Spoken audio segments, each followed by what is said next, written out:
Boom, recording started. Don't worry about like I'm sure you can edit out like the beginning part. Yeah, yeah, I sure can through the magic of editing.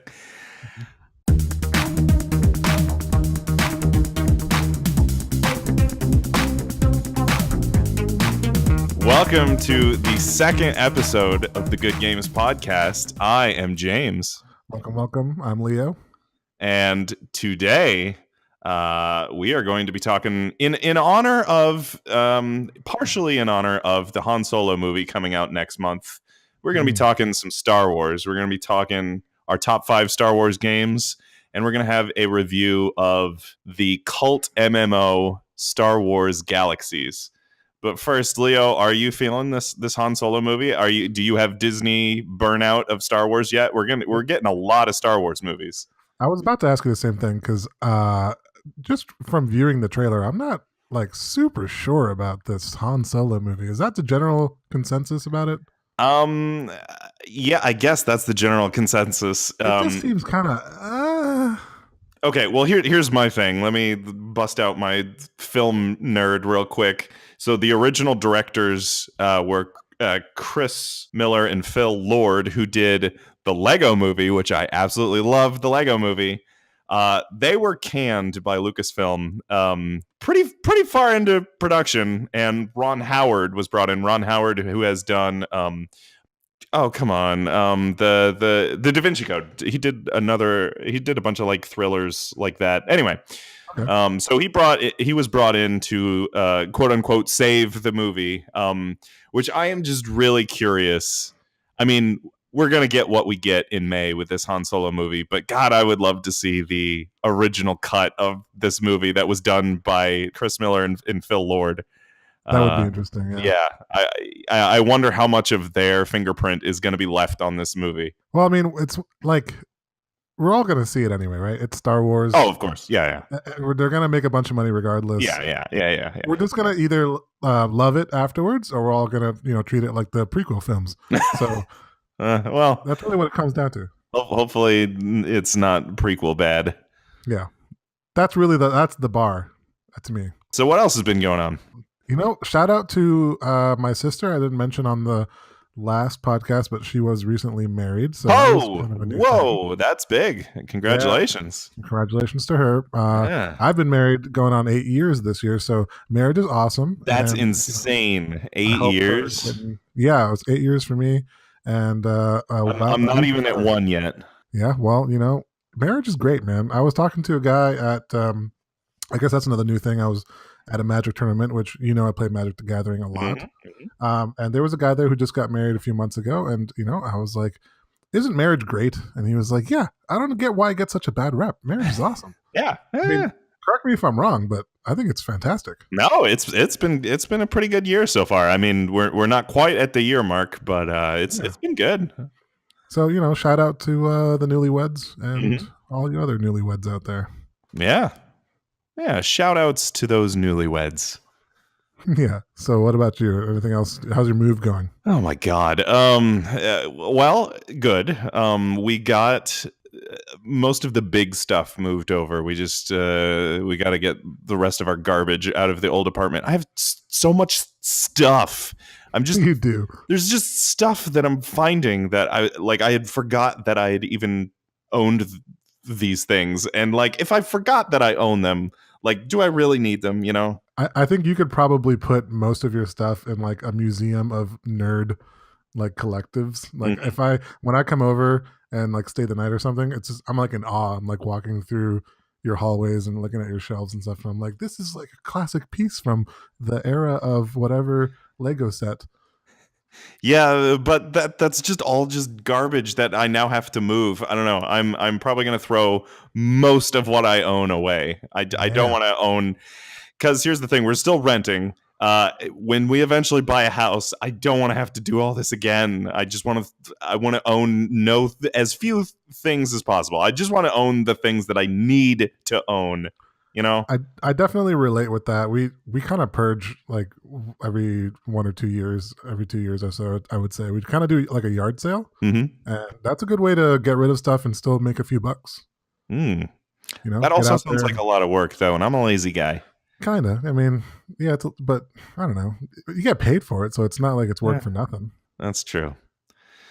This call MMO Star Wars Galaxies. You and I did we both play this back in the day? Okay, well, I might not have gone as far back as you, I think, but I did play it post Sony ownership. Oh no. So this game started out under Sony ownership. This was always a What is the like okay, like there's definitely though a specific point where everything changes. okay. So this game, Star Wars Galaxies, is a MMO that came out in all the way back in 2003. This is like Star Wars Episode 2 had just come out, and this was before Episode 3 had come out. So we're right in the middle of the prequel trilogy. What a Uh, time to be alive. yeah. And the Buccaneers, the Tampa Bay Buccaneers had just won the Super Bowl. What a time to be alive. Yeah. It was a good time. And I went right out to, I don't know, probably software, etc., or whatever I got computer software from, and bought myself, pretty close to launch, bought myself a copy of Star Wars Galaxies. This was developed always by Sony, a division of Sony called Sony Online Entertainment. Funnily enough, that division no longer exists.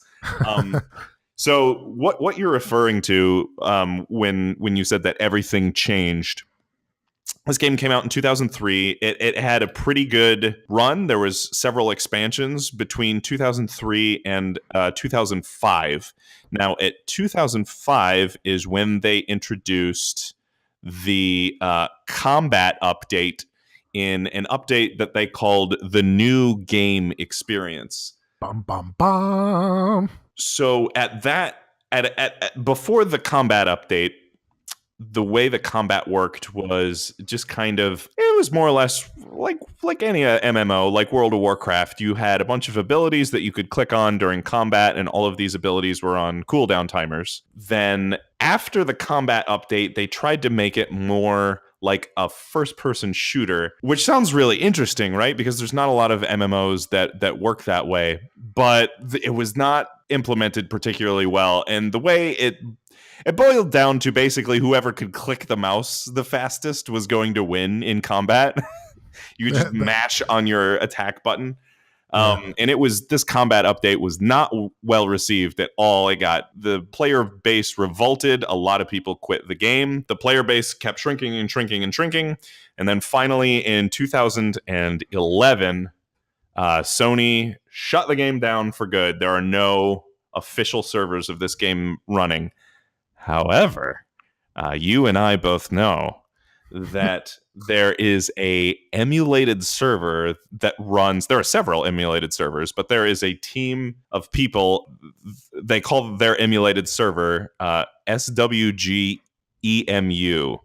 And what they're doing, as far as I can tell, what they're doing is totally legal. They're just emulating the server code that Sony was using to run the servers, and they have their own servers. As long as you still have your installation disk, your game client, you can still connect to this emulated server and still play this game today, which you and I did a few months ago. Tell me what your initial experience was with this game, and tell me what it was like to go back to this now dead MMO and re-experience this old game. So I had a little bit of a different origin story, if you will. Okay. So it sounds like you kind of got in there right when it first. Yeah, it was out. pretty close to launch. Right. For me, not so much. I had a potato for a computer for most of my life. Mm-hmm. So when I finally did get a PC that was capable of running such a game, I actually got into the Lord of the Rings online game for several years. Ooh, okay. So that was something that I really enjoyed. And then later on, someone kind of reminded me of the Star Wars Galaxies after the new game enhancements. So I came into it for the first time. After the new game enhancements? That's correct. Yeah. Oh, man, I had totally checked out at that point. So our play times never overlapped until we went back and played the emulator. That is correct. Yeah, but you know what? a lot of people, the new game enhancements were very controversial, right? But Mm-hmm. as a new player, I actually like still really enjoyed the game. I think it was just one of those things where, yes, probably before the combat enhancements, quote unquote, the combat changes, it probably was, and I think after playing the emulator, a little bit more enjoyable and less, button mashy.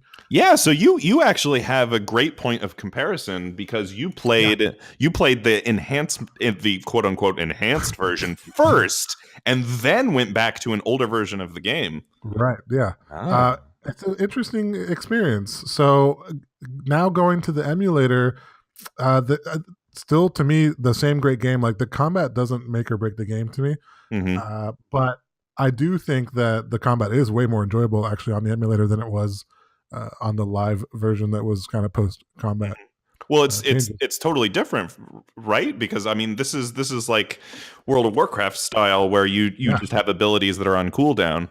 right. Yeah, it's a little bit more. Even though the other combat I think felt a little bit faster, Mm-hmm. it just feels a little bit more strategic. So yeah, so a very enjoyable experience going actually from post changes to emulated fan base version of the game. One thing though I do want to say is the thing that really hooked me Mm-hmm. was going out into space and doing the it was like the space Yeah. PvP, bringing like Yeah. some Uh-huh. friends with you on a gunboat and being like, Mhm. one guy was flying, the other guy was manning the turret and having to drop down the ladder and go to another turret to face the correct direction. And that was apparently only introduced later on when I came in, or Yep. not shortly before. That was the expansion before the combat quote unquote enhancements. So a lot of players I talk to, they're not familiar with kind of the space opera that was Mm-hmm. all that bit of content, which I really really enjoyed. Like to Yeah. this day, nothing I've played has compared to that. Yeah, interestingly, the emulator still doesn't have what you're describing, which is the jump to light speed expansion. Right. Yeah. Yeah. Um. So let me talk because honestly, the combat in Star Wars Galaxies is not a selling point for me at all. Like it Yeah, doesn't it's do. not really a sticking point for me at all. Like either combat, there's so much more to the game than the combat. Yeah, and I think you could look at this game as a cynic and just say, "Oh, this is just like a Star Wars MMO. This is just a Star Wars version of World of Warcraft." Right. But I think the thing that makes Star Wars Galaxies interesting, all of the focus is on the player, but not in a way that is like, "Oh, you're the chosen one. You're going to be the greatest. You're going to go save the whole galaxy." That is not the conceit of Star Wars Galaxies. You are just a dude in the Star Wars universe. Like you're just a guy, I actually right? think that was the working title was Dudes of the Star Wars Universe. In most MMOs, the whole focus of the game is combat oriented, right? And I don't get the sense that Star Wars Galaxies was designed to be a combat oriented MMO. There Right. are so many, you're just a dude in the Star Wars universe, which means you could just be a musician. Remember the Cantina band who plays the flutes, whatever? You can Yeah, those guys. You can just be that guy. I'm serious. You can just go to a cantina in Star Wars Galaxies and just play music. And people will pay you to just stand there and play music because there are wounds you can get in combat, both physical and mental, that do not heal over time.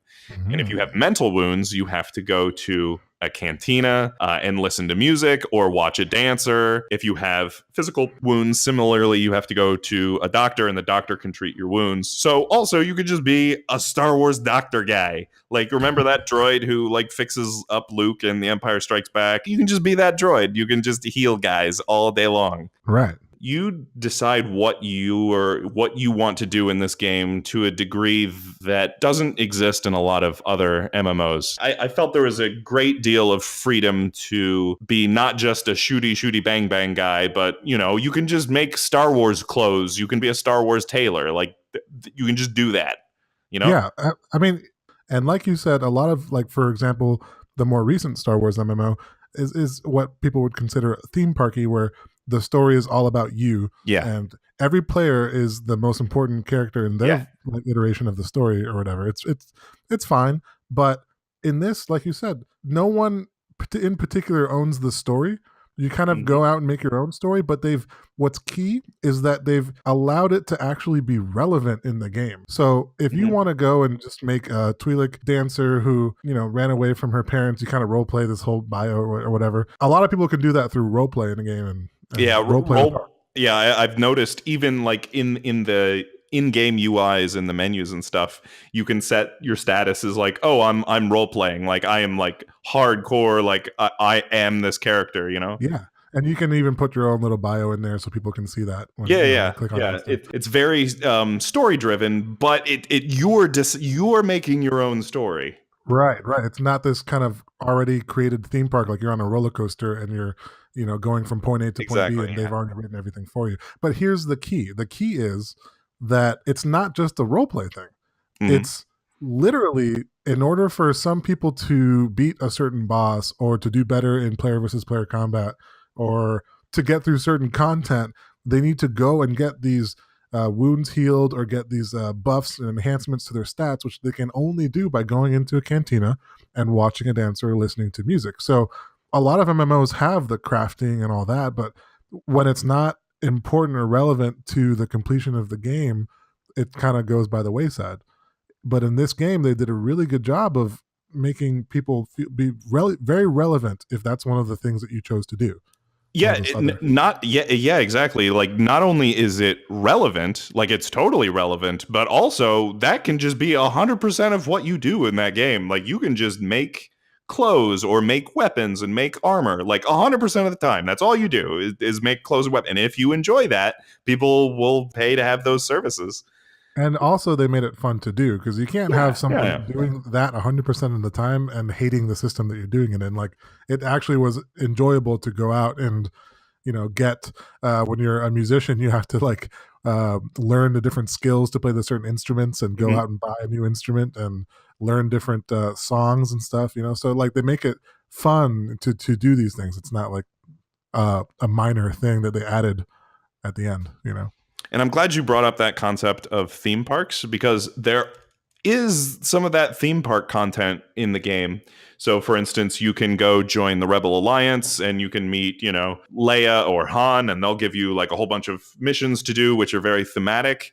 And that's cool, but I'd also argue that's kind of where the game falls down a little bit because those missions that they give you are definitely combat oriented. And if you wanted to be the guy who, hey, I'm just a friendly musician, like I'm not a combat guy, the game just railroads you onto that combat path, which is really tough. Like you have to either then start a combat path of your own or like make some friends with people who are playing the game in a combat oriented role, which like that's kind of a bummer to me. I would like to have seen more customized missions, like, and there is some I know in the game, like there are missions that are just for musicians or whatever, but I would like to see a lot more of that for players who wanted to play the game just in those specific roles. Yeah, I definitely agree that the game wasn't perfect, or else we wouldn't have to talk about it as a dead cult game. Yeah, So yeah, there's a lot that they could have done in that realm.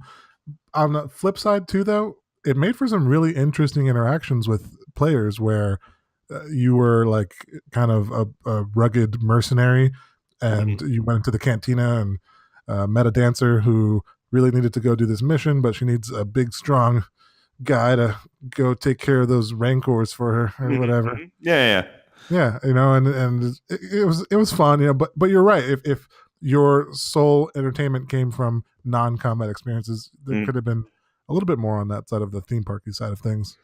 Yeah, and I'm glad you also brought up another point about the game being social, and it's very very social. It's so like Yeah, it's so tough to play this game. Like if you quote unquote, oh, I just want to play this game solo. Like that's you can, but it's tough. The entire economy of the game revolves around other players being there because like the only way to get the best weapons that like if you're playing the game in a combat role, the only way to get the best weapons, the best armor, whatever, you have to go find a armor smith or a weaponsmith, which are player characters. These are not NPCs. The NPCs will not give you, they'll just give you like the most basic generic gear. If you want anything, high quality or customized, you have to seek out a real actual other player who has crafted these things, and give them money, which I think is, to me, probably the most impressive thing about Star Wars Galaxies is Okay, let's hear it. the player economy. So, okay, let me back up for a second. Let me give an example of an unsuccessful economy. And I think this was in Diablo 1 or maybe Diablo 2. I'm not sure which game I'm thinking of. And it actually doesn't even matter. I'm just going to make my point. So Sure. the intended currency, and maybe it was Diablo 1. Well, let's just say it was Diablo 1. The intended currency in Diablo 1 was gold, right? Right. When players were playing the game, they would kill a lot of monsters, they would get a lot of gold. But when players wanted to barter, after a while, they stopped using gold to barter because experienced players had killed so many monsters and gotten so much gold that gold became worthless. There was gold was so prevalent that like gold became worthless. Nobody wants more gold. So Right. the main unit of purchase then became, it was like, I don't know, bone keys or something like that, which was like a really rare item which still had a useful purpose, but it completely replaced gold as being the standard currency in online play for that game. That does not happen at all in Galaxies, which Star Wars Galaxies has a really complex player-driven economy. The only way money is coming into that economy is by players completing missions. The only way that money is going out of that economy is various things like, okay, when you buy a shuttle ticket to go to another planet, that is money leaving the economy. By which I mean you are not paying another player. I mean, this was so well thought out that credits in Star Wars Galaxies are never not valuable. And the expected value for each thing in Star Wars Galaxies is never like skewed. Like there's not one thing that is too rare or too common. Like this whole economy is incredibly complex and doesn't collapse in on itself. And that, I think, is the most impressive thing about that game. I would agree that economy is really a testament to what can be done in an MMO when you put a lot of the power in the hands of the players. Mm-hmm. And I don't know. I'd like to know if they ever tweaked any of those things to. They must have. They must have. But outside of those tweaks that they had to do, like it kind of runs itself really well. And I'd like to take a note at this point to mention their player housing and like shops and stuff. Yeah, that's the other way that money leaves economy. When you pay, when you buy a house, you have to pay rent on your house or a mortgage or something like that. I can't remember how that works, but you're not actually paying another player. Like that money is just leaving the system. Right. And it was a lot of money. I think. That is probably the other, because like everyone in that game wants a nice big house or whatever, but the bigger the house you get, the more expensive the rent is, and that rent is definitely just money leaving the economy. Which by the way, this just goes back to prove my point, because nobody is setting the price of what a house is. Like there's a player who is just making houses, and they have to get all of the resources to make houses from other players who have gathered these resources. They have to get those resources to make a house. Then they have to make a house. Then they just set the price of the house. But that price of the house, like that is such an expensive thing, relative to everything else in that game. That's what I mean, that like that the economy is incredibly complex and nothing is skewed. Nothing is obviously skewed. Yeah. And it unlike any other MMO that has the housing, by the way, this is the only MMO that I've seen that also the housing is the reason people might charge more for a certain house. Has a lot to do with where you're putting it, like I think the different planets and stuff. And because like a lot of housing in MMOs now is just like there's like a designated instanced housing area, and it's kind of the same everywhere or whatever. But like literally there's different houses for different planets in Star Wars Galaxies. Yeah. So there's different towns you can put the house in that offer different things to people who are wanting to. Yeah, and by the way, when you say that there are towns, let's be clear that these are player-made towns. Yes. I mean, there are towns, so like you can go to Mos Eisley or whatever, but there's also, you can just make like Mos Leo, like Mos James, like whatever. Yeah. All of the player-focused stuff is really impressive to me. It's amazing. If you haven't checked out Star Wars Galaxies, definitely check out the emulator. It is, I think it's yeah, great. yeah. It is a weird MMO. You've played more MMOs than me, so I'd say so, yeah. I have not played an MMO remotely close to Star Wars Galaxies. What about you? No. Yeah, No, this is yeah. unlike most other MMOs I've ever played. Yes. One thing before we leave this topic, I do want to mention the post game new game enhancements Mm-hmm. also made changes to the roles and stuff that people could take on, in a sense that like everything we just talked about where the player made their own story is how things are now in the emulator and how they were pre new game enhancements. But when I first started playing Star Wars Galaxies, it was very much some canned classes that you would basically just choose. Yeah. I want to be a Jedi now, right? When Oh you make yeah, a character. and at one point they just added Jedi as a starting class, which Right. So a key thing is that in the game as in its original state and how it is now in the emulator, I think they've like there's a super obscure path to becoming a Jedi. Like you can't become a Jedi, but there's like a million crazy things you have to do in order to become a Jedi, which I like that better because when you're playing Star Wars Galaxies on the emulator right now, like 1 in every 100 players might be a Jedi, maybe. But in the game that you are describing, they had Jedi as a starting class. So like 1 out of every 2 or 3 people was a Jedi, which like, come on, there were never supposed to be that many Jedis. It definitely didn't make sense for the timeline that it was in. So it made way more sense to have like one guy who, I think the first guy to become a Jedi was after like a year the game had been released or something. Yeah. So that made a lot more sense. So when you saw the Jedi, you were like, oh man, this guy's a badass, right? Just for reference for Star Wars fans, this game is supposed to take place like right at the start of the Galactic Civil War between the Empire and Rebellion. Right. Here's an unpopular opinion, and it might just be because of when I started playing, but I'm not saying I liked it more, but I didn't dislike the amount of Jedi that happened that were like around. Oh, I did. Changes. Oh, that's interesting because I did. I thought it was ridiculous because this is supposed to be right before A New Hope, and there's like armies of Jedis running around Tatooine. Like, come on. Yeah, it didn't make sense like canonically, but it was so cool when you would like go to I think it was like Yavin or something was like this PvP center, and also there was these like roleplay groups or just roleplay Sith, and all these people in dark hoods with like the red lightsabers, and like the game visually has probably not aged very well, but there were moments like that where the special effects were very well done, like the lightsabers from a distance and laser fire and stuff. So like there was this really cool scenes that looked almost like the prequel movies where you'd have all these lightsabers and all these like blaster fires going on and stuff in like the PvP areas.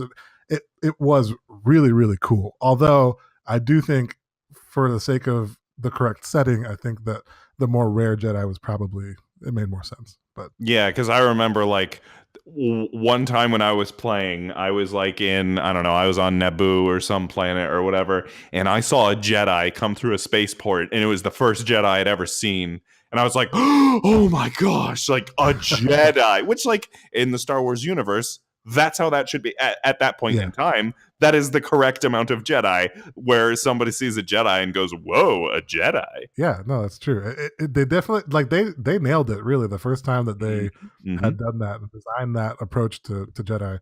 I think was very well done. Yeah. I mean, I get that that's annoying for casual players because you're not going to pick this game up, play for 3 hours, and then become a Jedi. Like, you're going to play for years. Realistically, you're going to play for years before you unlock all of the requirements to become a Jedi. Right. Oh, one more fact real quick before I'm not sure how this is on the emulator, but the original version of Jedi, when you unlocked Jedi, you unlocked a new slot, like a new character who is then started as a Jedi, and that Jedi had permanent death. So that Jedi could only die 3 times, and then that character was gone forever. Like you lost your Jedi if that Which Jedi is died. that's unheard of for an Yeah, MMO. that was crazy. And I think at some point they changed it so that it wasn't permadeath or something like, or they increased the number of times you could die. I can't remember. And again, I don't know how the emulator is working right now, but like that was crazy. Like, and also there were bounty, like that's another one of the things you can do in this game. You can just be a bounty hunter, which is PvP. So like every time you log in and play that Jedi character, you're taking a risk because somebody can just place a bounty on you, and then every bounty hunter is looking for that Jedi, which is thematically perfect. Like that's how it should be, but also it's super risky to be just walking around as a Jedi. Yeah, that does sound awesome. Yeah, yeah. Super good. Star Wars Galaxies. It's very weird. It is a weird game, but it's a good game. Agreed. All right. So, Leo, let's go over our top 5 Star Wars games, our top 5 favorite Star Wars games. You want to go first, or you want me to go first? Who went first last time? I think I went first last time. So then I'll go first this time. All right, go ahead, go ahead. My number 5 is Star Wars Galaxies. Ooh, nice. It does make my top 5. Nice. It was an enjoyable experience. I played for probably too long for someone who came in post New Game enhancements. And spent many hours, met many good friends, had a blast with roleplay, with creating my characters, with the ambiance, with being a musician, the space combat. Again, still have not seen any other game that has matched the level of memories and fun that I had just going up with friends into a gunboat and trying to take on other spaceships and stuff, like all on one ship together. That was just so many great memories there. Nice. I like it. I'm glad you made space. You made a spot for Star Wars Galaxies. My number 5 is Star Wars Battlefront 2. Now, wait. Okay, before you revolt on me, I am not talking about the EA produced Star Wars Battlefront 2, which came out in 2017. Which, by the way, we all need to call that game, the EA game, Star Wars Battlefront 2 2017, because there is another game called Star Wars Battlefront 2. Like, that drives me crazy. Like, that's what Sonic the Hedgehog had to do, because there was 2 games called Sonic the Hedgehog, which now we call one Sonic the Hedgehog and one Sonic 06, right? Right. So I petition that we call the game that was released last year Battlefront 2 2017. Agreed. Because there is a much better game called Star Wars Battlefront 2. It came out in 2005. Yep, 2005. And it was, this was not an EA game. This was developed by Pandemic Studios. They were later bought out by EA, but at the time, this was just a game created by a developer called Pandemic. This was before EA had a monopoly on the Star Wars license, which is a whole other thing I could get into. But anyway, this was next week's podcast. Yeah, this was a different time. This was a better time when the license was spread around to a bunch of talented developers like the people at Pandemic. If you have not played any of the Star Wars Battlefront games, they are primarily first-person shooters, but they're focused on territory control. So you have like command points that you have to capture and defend, and whoever has the most command points at the end of a certain given time wins the match. So it's like it's also a team-based game. So this was the sequel to the original Battlefront. This had a lot of improvements. This introduced space combat. So one of my favorite maps in the original Battlefront 2. I don't even have to say the original. It's just Battlefront 2. It's Battlefront 2. The game is called Battlefront 2. The other stupid EA game, that's not what that game is called. This game is just called Battlefront 2. I'm angry that they called the... Look, we all know which Battlefront 2 you're talking about. I know. It makes me angry when games, especially when it's a worse version, because now if I say, oh, I really like Battlefront 2, everyone's like, oh, really? And I'm like, no, there's another much better game. And then I have to go into this whole diatribe. But anyway, one of my favorite maps in Battlefront 2 was 2 capital ships that were side by side. They had a Rebel one and an Imperial one, and they were shooting at each other. So one of the things you could do was you could like hop in the turret and like try to shoot down ships. So like all of the command points were inside the capital ships. So in order to capture an enemy command point, you had to board a starfighter, fly over to the other capital ship, land in their hangar, shoot all the people defending the hangar, and then capture the command point. Like it was intense. So like one of the things you could do was like hop in the turret on your ship, like your capital ship, and shoot down enemy starfighters, or you could get in a starfighter yourself as either a pilot or a dedicated gunner. So like your friend could be the gunner and you could be the pilot, or vice versa. And then you could just fly around shooting down enemy starfighters, which I totally did, which was awesome and fun. Or you take that ship in and land it in the enemy hangar, and you and your friend pop out, and you're shooting all the other enemy soldiers. You're trying to capture the command point. Like, it was so intense. Like, I have a lot of good memories playing that game.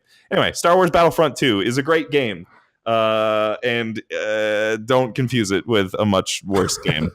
I think that's probably, if there's one thing to take away, it's don't confuse the OG Battlefront 2 with that new shit game that is is out recently. Yes, exactly. Got it. All right, so number 4 then, huh? Mm-hmm. My number 4 might be a bit controversial. I'm gonna smack you from across this microphone if it's Battlefront 2 2017. No, not that controversial. Don't worry. Oh, okay. So my number 4 is Star Wars Shadows of the Empire. Oh, that's not controversial. I have a lot of good memories with that game. I have a lot of good memories, but you know what? A lot of critics and a lot of not players, I guess, were not big fans of this game. Okay. The controls were a little bit sloppy. Yeah, they were. Nintendo 64, it was a little rough. Yeah. Graphically, I think that it was a little bit difficult to program for the N64, like the limitations that the developers had. So there were some weird texture issues. I think that the overall, like the color palette and stuff, they did a really good job of kind of getting like this like gritty feel, and it was lots of hours of. So for people who don't know about the game, it's basically you play this character that doesn't really exist. He's kind of like Han Solo, but he totally exists. Yeah. I mean, okay. This is gonna get me into another whole Star Wars nerd diatribe. But before Disney took over and erased all of the canon, Dash Rendar, the main character of Shadows of the Empire, was totally legit. Even his name sounds like someone who's just trying to come up with a name that sounded similar to a Star Wars character, but yes, that Dash is true. Rendar. It's not Darth Vader. It's Dash Rendar. Like, I don't know. I'm not defending his stupid name. I'm just defending the fact that he was indeed canonical. Right. Okay. Well, so be it. The game is not about, which is unusual for me. I'm a big Jedi fan. There's not a whole lot of Jedi fanfare or anything like that. There is no Jedi in that game. Yeah. You know what? I think there was just so much cool parts of the game that you still got to touch, like the swoop bikes and the, I believe he flies the Millennium Falcon, even though, see, that's like the part that's weird to me. It's like, why does he fly the Millennium Falcon? Fly the Millennium Falcon. Dash Rendar pilots the Outrider, which looks exactly like the Millennium Falcon, but totally isn't. Right. Yeah, totally isn't, but it totally is. Okay. Totally not the Millennium Falcon. I think that's like some of that was kind of why I like the game. Is like obviously like hinted at all this like famous stuff. It's totally not Han Solo flying. Totally not the Millennium Falcon. Exactly. Also, though, the game was kind of difficult. Oh yeah. Probably because of all of the trouble with the controls and stuff. But that made it so that I played it a shit ton of this game because just trying to get through it, and so that repetition was somewhat enjoyable to me. It kind of instilled a love for the game over the years, but I guess not a lot of people agree. I would agree with you. I think that game is, it's good. It's good. Sure. It's good. Yeah. A lot of the things you said are true. It's rough around the edges, but it's good. That is not my number 4. My number 4 is Star Wars Galaxies. So I went over a lot of the reasons why I think this game is special. I think all of the focus on all of the player-driven things, like the player-driven events and the player-driven towns, the player economy, like a lot of that is so impressive that this was 2003 when this game was made, and they had the foresight to place a lot of trust in their player base, right? Because a lot of MMOs and RPGs that have come subsequent to that are very rigid and theme parky, which is fine. Like I'm not saying one is better than the other, but I find that impressive back in 2003 that they had the creative vision and the amount of trust that they placed in their player base was very impressive to me. And I have a lot of very fond memories playing that game. Number 4, Star Wars Galaxies. What's your number 3? All right. My number 3, probably out of my entire top 5, is the one that I played the most. Okay, well, I guess Star Wars Galaxies, you can't really compare that. It's an MMO. But out of all the console games, it's the one I spent the most time on. It is Star Wars Rogue Squadron 2 Oh, for the hell Vita. yeah. For the GameCube? Yeah. For the GameCube, I played so much of this game. It Yeah. was unhealthy, really. It was the first game maybe that I played for my GameCube. I don't remember. It was a But launch title, I think. yeah, okay, yeah. So, man, just so many memories. Also, kind of a difficult game sometimes, maybe because I was younger. Oh, I don't yeah. know. Oh, yeah. No, it's So, hard. It's hard. just so many times trying to, beat certain levels. They did a really good job of making you feel like just such a badass when you're flying those fighters and stuff. Hmm. The sound I remember being particularly good. I guess there wasn't really too much in the realm of too much innovation in the realm of story, but just something about it was just it made it easy to kind of repetitively try these levels over and over. And yeah, a lot of fun. If you can get your hands on a GameCube or something, definitely check out Rogue Squadron 2. Yes, that is the correct. Also, let me compliment your choice specifically of Rogue Squadron 2, because that is definitely the best Rogue Squadron game. Yeah, sure. No, it's no contest. No contest. I love that game. Good, great pick. My number 3, let me back up for a second because let me reveal behind the scenes. I don't know what your criteria is for picking your top 5. I had a self-imposed restriction on my top 5 Star Wars games that I wasn't going to pick more than one game from the same series. Because if I had done that... Yes, I know. I came across the same problem. Yeah, if I had done that, the series that is my number 3 pick would have been all over my top 5. That is the Dark Forces and Jedi Knight series. The game I went for in my number 3 slot is the original Dark Forces. Dark Forces is, some people find this term derogatory or dismissive. I think it is a compliment to the game Doom when we say that other games are Doom clones or Doom likes. The original Dark Forces is definitely a Doom clone or Doom like. However, the team that made this game at LucasArts, this was not just a simple asset swap, regardless of how closely these games look and feel. They made their own engine for the original Dark Forces, and all of the programming, all of that stuff, all done completely from scratch. And I think one of the most impressive things about the original Dark Forces was this team creating this early first-person shooter, but they had such a talent for level design. So one of the things that sets Dark Forces apart from Doom to me is it's a mix of the kind of like arena shooter that Doom is, but Dark Forces also sprinkles in a lot of puzzles, especially like environmental puzzles. There's also some light platforming, but there's environmental puzzles where you're trying to figure out how, like you'll see like a ledge way far away, and you have to figure out how to maneuver certain boxes or certain crates such that you can reach the ledge.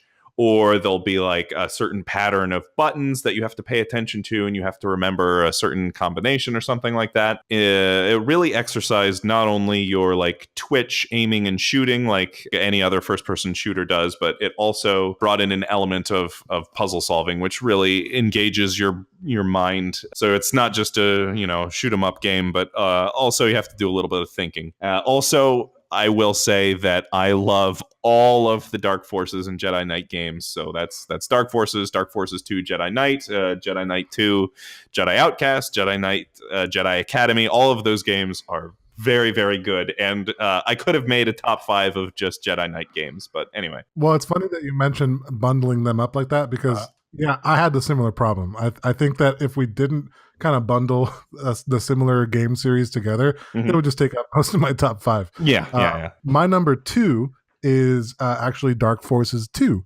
Jedi Knight. Ooh, I almost went with Jedi Knight. I almost went with that. And I think it's probably just, I actually oddly started with Dark Forces 2, so I think it has just a little bit more nostalgia. But, at the same time, too, I think Dark Forces 2 is one of those rare occurrences where they kind of took the formula of Dark Forces 1 and made it even a little bit better.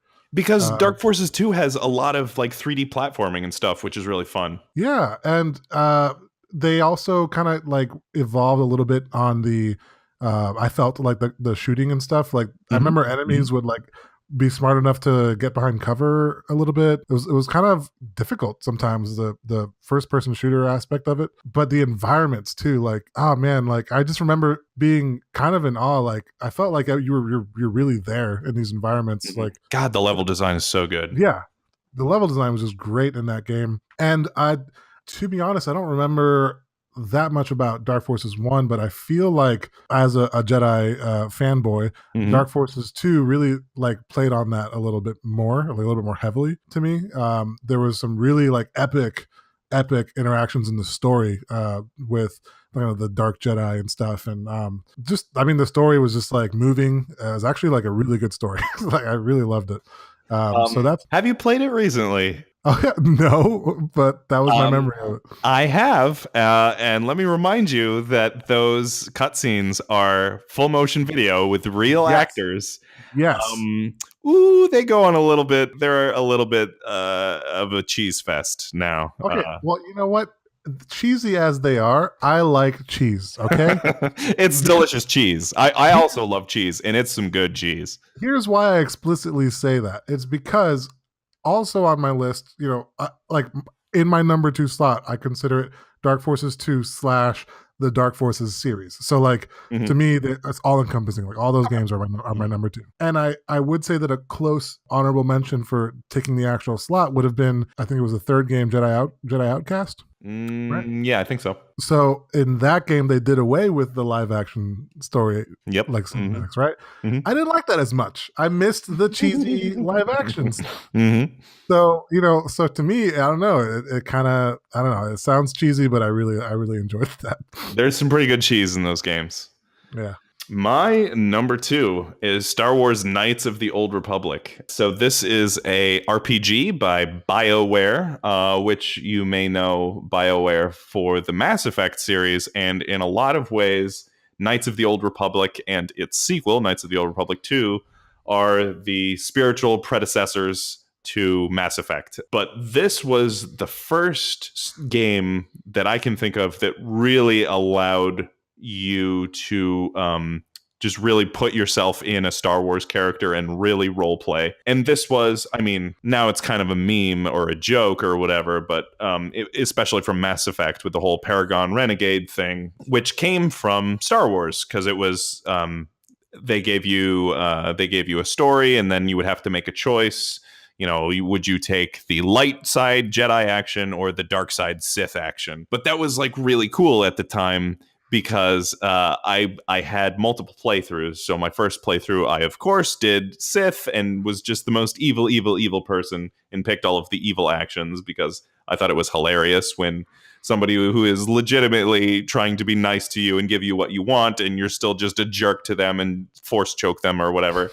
But I liked Fun times. Yeah, but I liked the option, or not even the option, but just the ability to replay the game and play a light side character and have the results of those interactions be completely different. Like, oh, hey, if you're nice to this other guy who's nice to me, like you get this really cool weapon or something like that. Like, oh, it's actually good in some situations to not just destroy and choke and force harass everyone you come across. Yeah, really good writing. I mean, obviously, we all know the talent that came to be associated with BioWare, but this was the first time. This was my first BioWare game, and yeah, God, the writing talent at BioWare, very good, very good.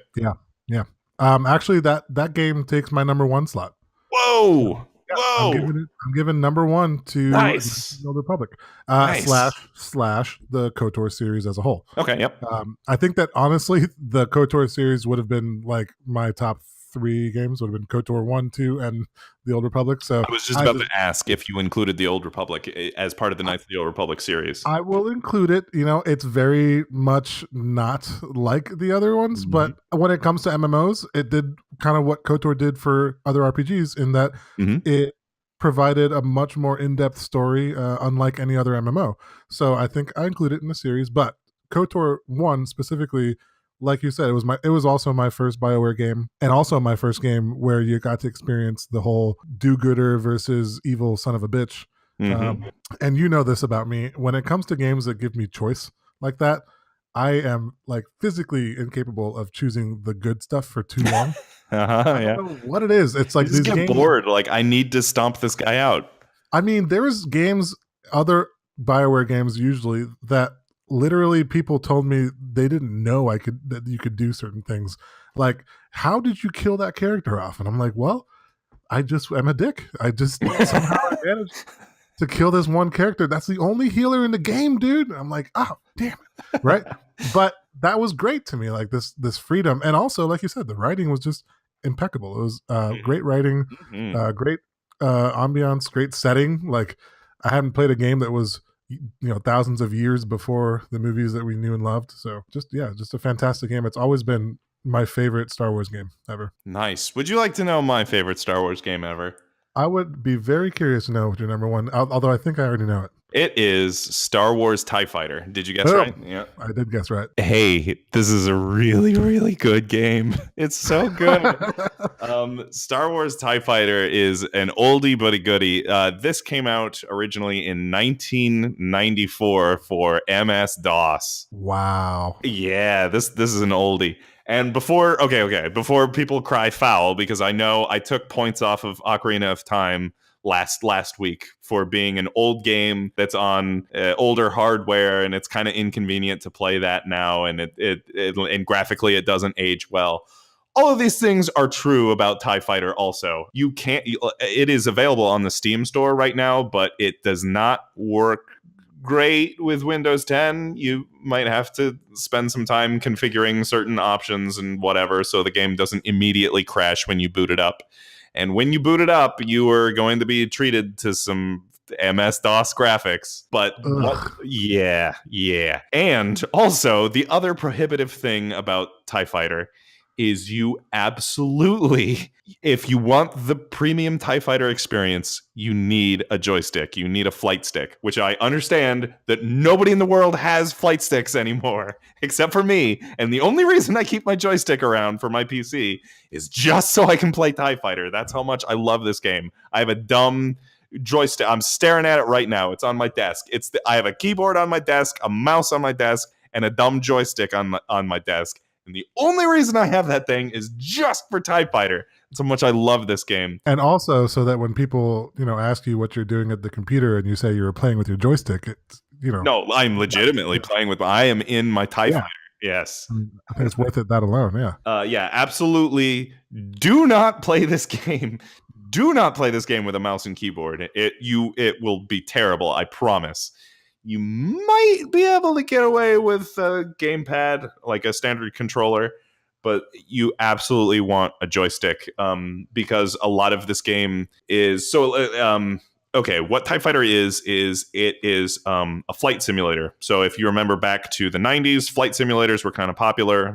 There was a lot of people making really complex flight simulators. LucasArts made the most complex flight simulator and made it Star Wars themed. And when I say it's complex, so you do need a flight stick, but you're also going to need a keyboard.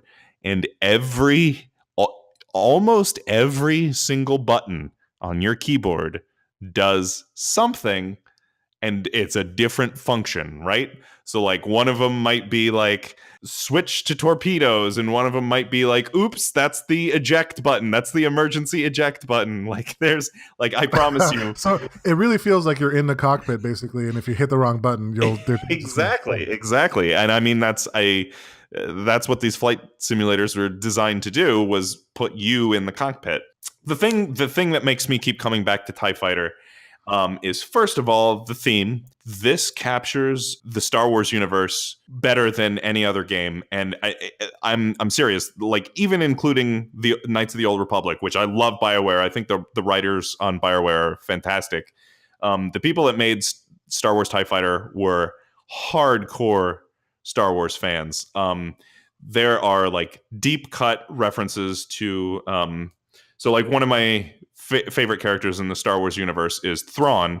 And one of three things: either you are a newer Star Wars fan and you know Thrawn from the Star Wars Rebels cartoon, or you are a diehard Star Wars fan and you have read Timothy Zahn's excellent Heir to the Empire trilogy, which is the best Star Wars fiction maybe there is like as certainly the best Star Wars fiction outside of the movies. There is all sorts of references to Thrawn in this game. Oh, by the way, the third option is you have no idea what I'm talking about, but just take my word for it. There's all sorts of references to Timothy Zahn's novels in this book, in this game. All of the missions you do progress your character's career. So you start out as just a nobody. You're just working for nobody out in the middle of nowhere, some outpost in the middle of nothing. And at the end of the campaign, you're the Emperor's Hand. You're one of the greatest fighter pilots, and you're fighting in the Battle of Endor, and you're fighting a souped up craft or whatever. So that's the first thing that keeps me coming back to TIE Fighter. The second thing is the gameplay, the moment to moment gameplay. So when you go back and watch like A New Hope, and they're doing the trench run, and they say stuff like, "Oh, full power to shields," or full power to the engine, like double the deflectors on your rear. The ships are coming from behind us. Put shields to the back or whatever. Like those things, those like lines that they bark out in A New Hope are actual things you have to keep track of and you have to do in TIE Fighter. So if you're doing a frontal assault against a big station, you're going to want to put all your deflector shields facing forward. The other thing you have to do is you have to manage all of your systems. So your three main systems are your weapons, your engine, and your shields.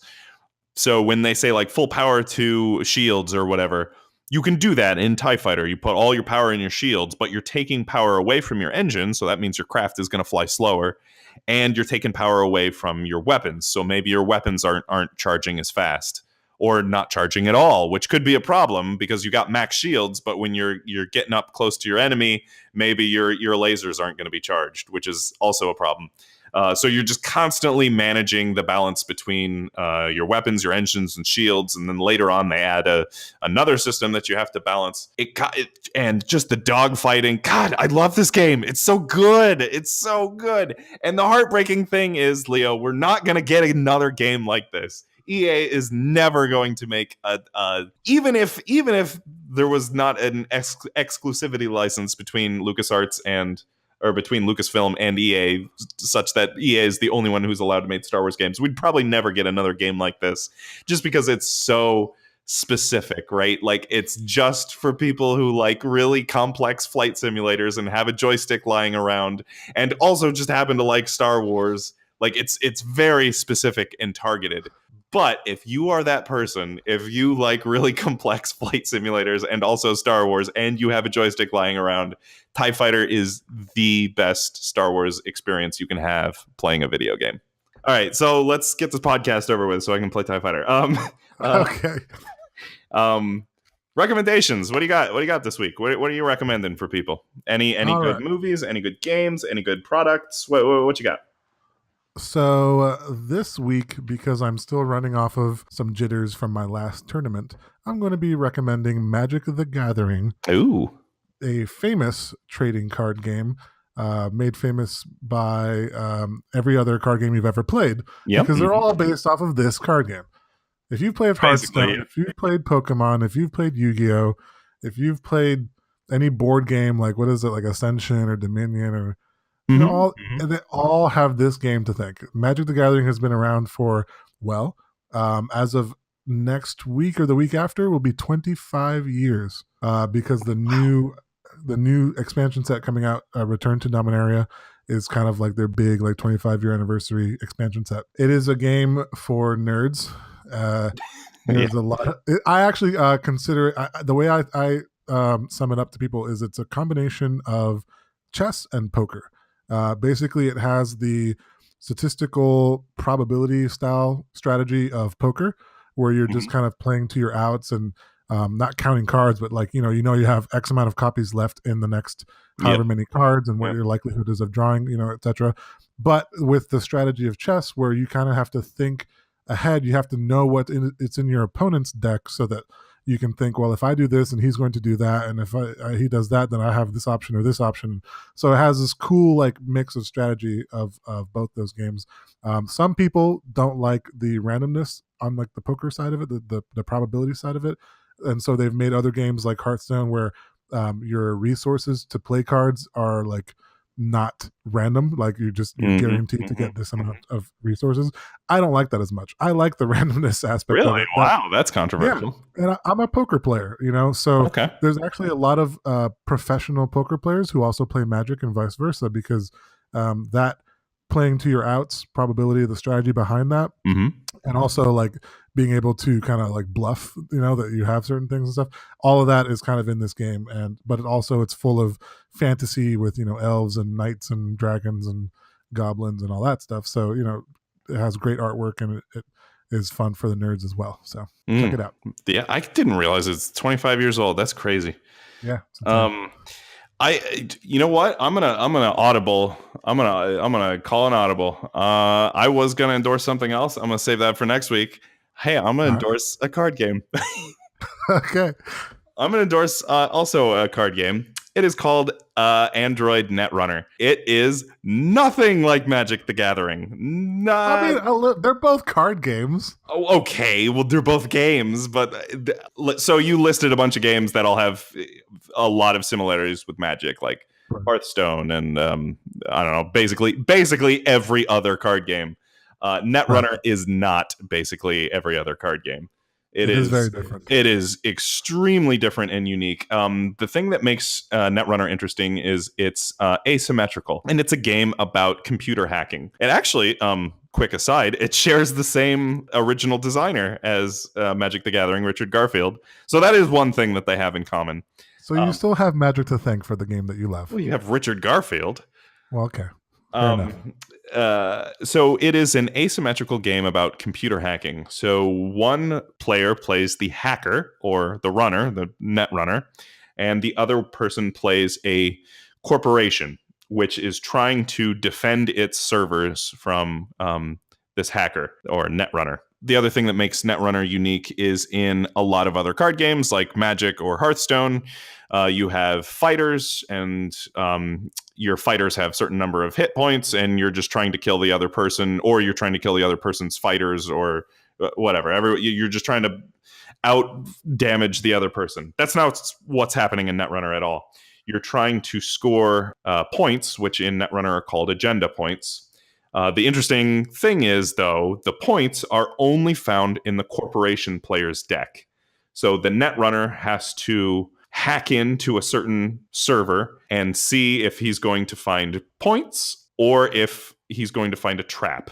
So the corporation can bluff and try to put a trap in a server, or they might try to put a legit agenda in the server, because the only way they're going to get points is to score the agenda by installing it and advancing it for a certain number of actions. But there's a whole bluffing thing that goes on. There's a whole bunch of different play styles, so you can be very straightforward, or you can be a little more sneaky, or there's a bunch of alternate strategies where you can actually not try to score points, but you can try to flatline the runner, which is a whole other thing. Anyway, it's a great game.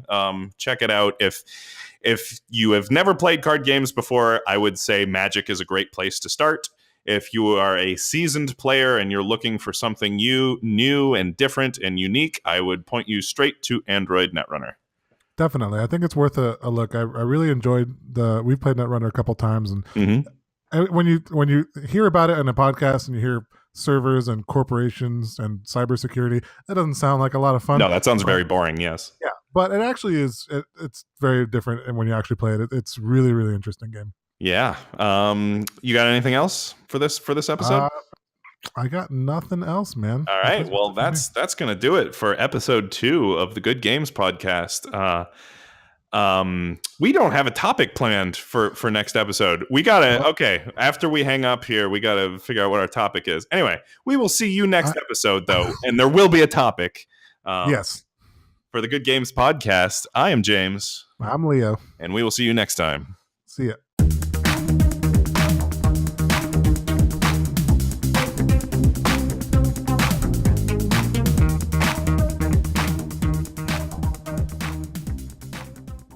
That have different and then I don't know how else to say it except for like damn it, what is that word from hotels? Amenities. I don't know what you're trying to come up with. The amenity. Huh, how the fuck do you say that word?